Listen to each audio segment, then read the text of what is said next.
Y para ir cerrando el programa, venimos con un tema candente, estamos a 3 de septiembre y creo que comenzó el primero y todo el mundo empezó a llegaron las alergias y todos los que tienen alergias están sufriéndolo, padeciéndolo, pero estamos con ella porque vamos a hablar de psicología y alergias y estamos presentándola a la licenciada Roxana Díaz Vergara. ¿Cómo estás, Ros? Buen día. Hola chicos, ¿cómo están? Buen día para ustedes y para toda la gente que está del otro lado participando también. Buenos días también para usted. ¿Qué relación hay entre la psicología y las alergias?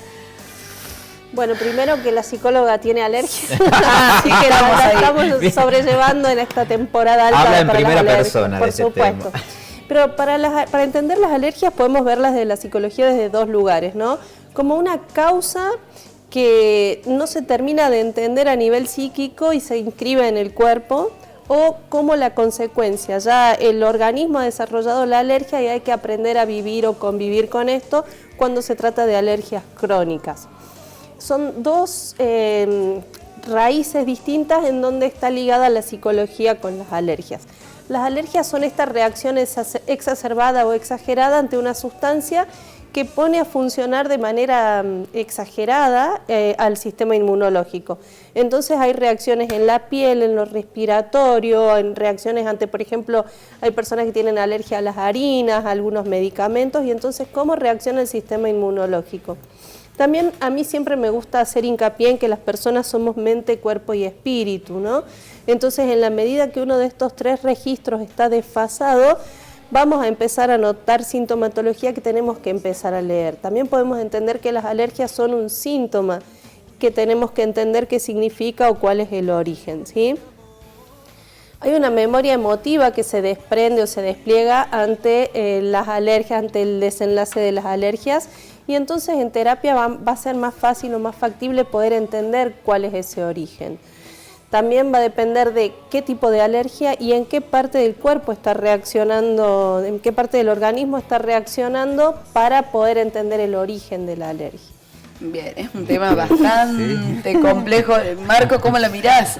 No, porque te estoy atendiendo, estoy escuchando atentamente y digo, yo no tengo, gracias a Dios, te toco madera, no hay, pero no tengo alergias y de hecho sí sé mucha gente que la padece. ¿Y por qué decimos septiembre? Porque comienza el cambio, no sé, de las flores, esto que empieza el calorcito, y muchos comienzan, pero digamos, de una palabra, destruidos prácticamente cuando le agarran los ataques de alergia. Sí, son como estas alergias estacionales, las que empiezan más o menos en el inicio del otoño y el otro tipo las que empiezan en el inicio de la primavera, ¿no? Y pero como ¿qué tienen que ver estos cambios climáticos, este cambio de estación con las alergias y la psicología? Te diría que el cambio climático trae aparejado polen, césped, humedad, y despierta de alguna manera esa memoria emotiva que ha quedado ahí en algún lugar de nuestro inconsciente que se pone de manifiesto ante la llegada de esta temporada, ¿sí?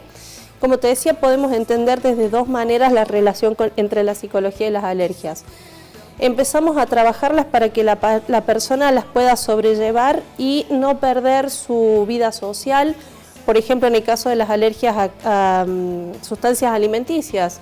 Hay personas que tienen que convivir con esa alergia y empiezan a desarrollar un miedo excesivo a enfrentarse a esa sustancia, pierden su vida social. Los niños cuando se diagnostican desde muy chiquitos no van a cumpleaños, no consumen lo mismo en los colegios. No corras. No corras. Hay niñitos que asumen que son alérgicos a los ácaros, a las plumas de los pájaros y entonces empiezan a aislarse socialmente, ¿sí? Y por el otro lado, el inicio de la temporada rememora alguna cuestión que ha sido guardada en el inconsciente. Ahora, psicológicamente hablando, a los nenes que esto que le dicen no corras porque sos asmático, no vayas allá porque tenés tal cosa, uno no le está también predisponiendo todo el tiempo al nene de que, y bueno, obviamente ¿qué hace el nene? Al último se aísla porque ya no puede hacer nada. Y fíjate que estamos reaccionando al síntoma, que es la punta del iceberg, que es lo que vemos, la alergia. Pero ¿qué hay detrás? Entonces ahí es donde tenemos que empezar los psicólogos a trabajar sobre lo que es la base emocional que sustenta estas alergias que se manifiestan así, como alergia a los ácaros, alergias al polen, al polvillo, es más, por ahí etcétera, sos ¿no? alérgico a qué, y bueno, hay que hacer un montón de estudios, y hacen los estudios, tampoco te sale Sí. fehacientemente qué puede ser, y empiezan, ¿viste? Con el puede ser. O te dicen es una base emocional, el estrés te genera alergias. No, por ahí el estrés hace que se incremente el síntoma. Pero entonces vayamos a lo que hay detrás, lo que está sustentando el síntoma, que es lo que genera que la persona tenga más niveles de estrés, ¿no? Que ya veníamos hablando de alguna manera cómo disminuir el estrés. Pero entonces eso me parece importante, en el caso de los niños, trabajar con todo el entorno familiar, para que se entienda que la alergia es el síntoma. No es un determinante de vida. No, y en todo caso, si va a ser un determinante de vida, como por ejemplo las alergias a las harinas, a sustancias alimenticias, ¿cómo trabajamos desde pequeños con estos niños para que entiendan que es parte de su vida cotidiana y que de ninguna manera tiene que aislarlos socialmente o que no tienen que construir sobre el miedo, sino sobre las posibilidades distintas que esto le va a generar para el resto de su vida? Lo que estás hablando ahora, me acuerdo, hay varias películas, viste, que encerraban los nenes porque tenía alergia, no sé, por ejemplo, a la luz solar, y lo tenían aislado y todo, y era una cuestión de los padres, de la madre en este caso, y ella no tenía nada, o sea, todo el tiempo le estuvo diciendo porque vos la luz te hace mal, y hasta que aparece alguien en la vida y dice, pero ¿por qué estás encerrada? Y dice, no, porque la luz no me hace mal, bla, bla, bla. Hasta que un día, de tanto hincharla, sale y no le hizo nada, y ahí es como que, ¿qué pasó? Y era la mamá que todo el tiempo le estuvo metiendo para que no tenga vida social. Esta cuestión de sobreprotección que hay a veces de los padres ante una posibilidad, tal vez hubo un episodio de alergia, tal vez lo hubo, sí, pero bueno, yo insisto en esto, ¿a qué responde? Este es el síntoma y estamos acostumbrados como sociedad a la medicalización. Aparece un síntoma, vamos al médico para que disminuya el síntoma. Pero ¿qué hay de fondo? ¿Qué hay en el fondo en estas enfermedades que son a veces psicosomáticas o que tienen su raíz en las emociones no dichas, no resueltas, no expresadas a tiempo, o cuando se liga algo negativo a la vivencia del momento, a la sustancia? Por ejemplo, una persona que está comiendo nuez y en ese momento tiene alguna emoción negativa, inconscientemente se asocia la nuez a lo negativo y el organismo, ¿qué hace?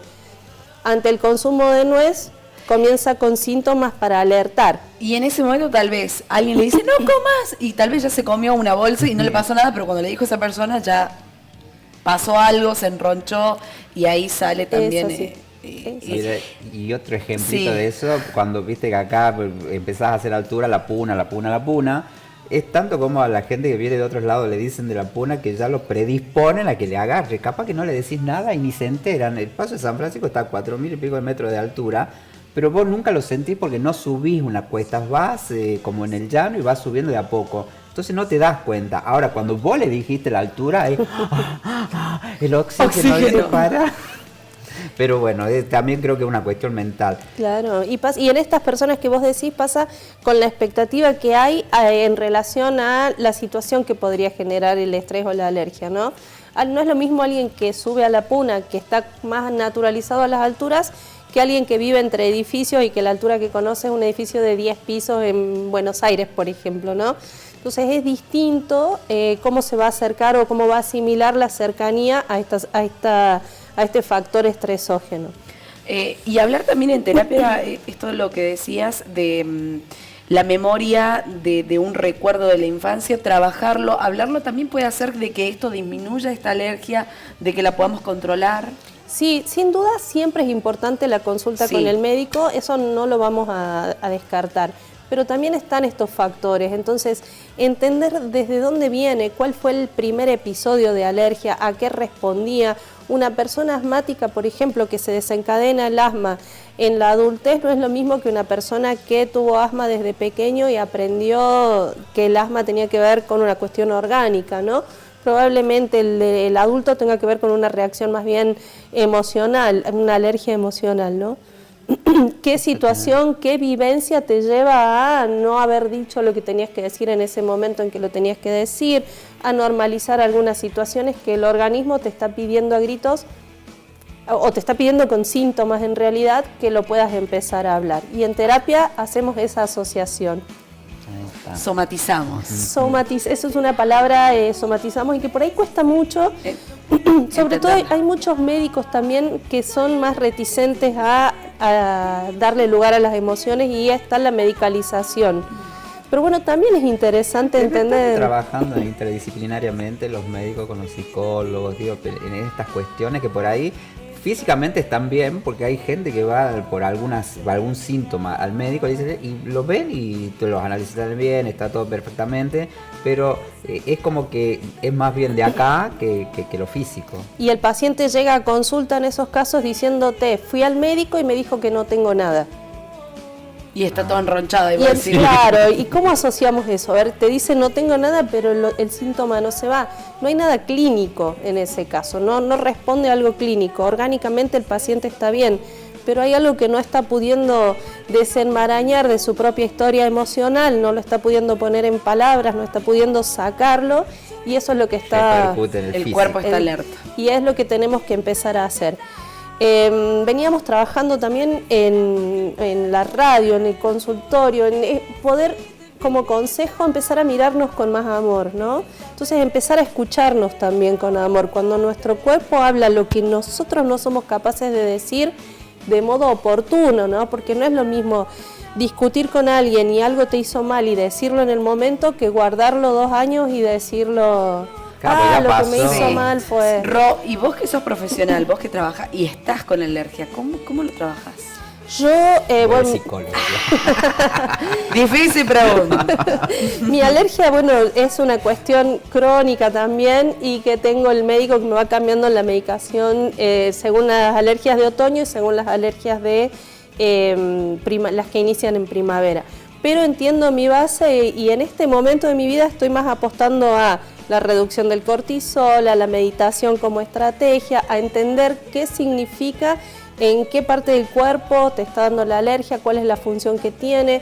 En esto que uno pregona tanto en consultorio, ¿viste? Esto más, haz lo que yo digo y no lo que yo hago, nos pasa a los psicólogos también. Sí. Esto de no ser oportunos cuando tenemos que decir las cosas, y de no ser oportunos en la lectura de nuestros sentimientos. Entonces guardamos mucho y lo decimos o no lo decimos, y el cuerpo nos está pidiendo, che, escucha esto que no está encajando en el rompecabezas. Y esto que empezaste, que dijiste recién con la meditación y esto que estabas haciendo, ¿te está dando resultado físicamente? Sí, vos sabés que hay niveles vibracionales que los puedes buscar en la computadora vos, como frecuencias vibracionales para sanar, para empezar a vibrar un poquito más alto a nivel energético, y eso hace como un escudo. El tema es que, por ejemplo, en mi caso, cuando hay lugares cerrados y hay polvillo, es como que empieza más a exacerbarse. Tendré que investigar qué significa, pero a su tiempo. A su tiempo. La próxima. Cuando llegue el clic, ahí va a estar. Ahí estamos, averiguando. pero el consejo es entonces ese: ser oportunos en las emociones, empezar a entender que somos mente, cuerpo y espíritu, que si algo a nivel físico se está manifestando, tiene que ver con algo a nivel espiritual o emocional que no estamos terminando de entender. Entonces, estamos más acostumbrados a entender, a pensar, a racionalizar todo lo que nos pasa, y dejamos de lado la cuestión intuitiva o emotiva. Entonces empecemos a dar más lugar a lo que sentimos y a ponerlo a la misma altura de lo que pensamos. Acá Belén dice, o sea que las emociones también te enferman.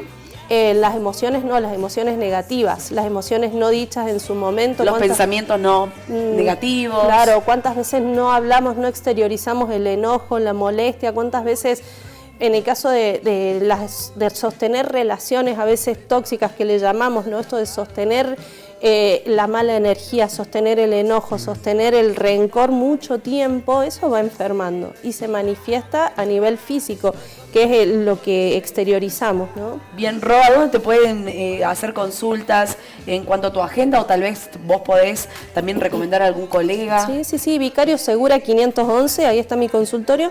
Yo siempre trabajo de modo interdisciplinario, me parece que, o sea, es lo que pregono, lo que trato de decir en todos lados: somos mente, cuerpo y espíritu.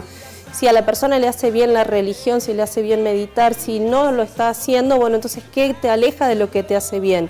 Empecemos a entendernos como esa necesidad de equilibrio permanente. Si algo nos sacó del equilibrio y el cuerpo lo está manifestando, tratemos de entender en terapia qué qué nos está queriendo decir. Y estás haciendo radio también. Radio. ¿A dónde te escuchamos? ¿Qué Somos días? Cenicientas, que es un programa que nació de mujeres para mujeres en un grupo de amigas diciendo, che, ¿dónde podemos? Hablemos de qué me pasa a mí en la perimenopausia. Hay otra que dijo, ya pasé por eso, y otra, y a mí cuando me toca, y entonces empezamos a hablar cuestiones de mujeres, sí. Me encanta Porque el nombre. empezamos a decir, bueno, ¿y qué somos? ¿Qué hay de nosotras cuando nos sacamos los tacos y somos las de casa, con ruleros, de pantuflas y de pijama? Entonces dijimos, bueno, hablemos de cosas de mujeres. Los lunes a las 20, de 20 a 21 por Inforama. 94.9. En la radio.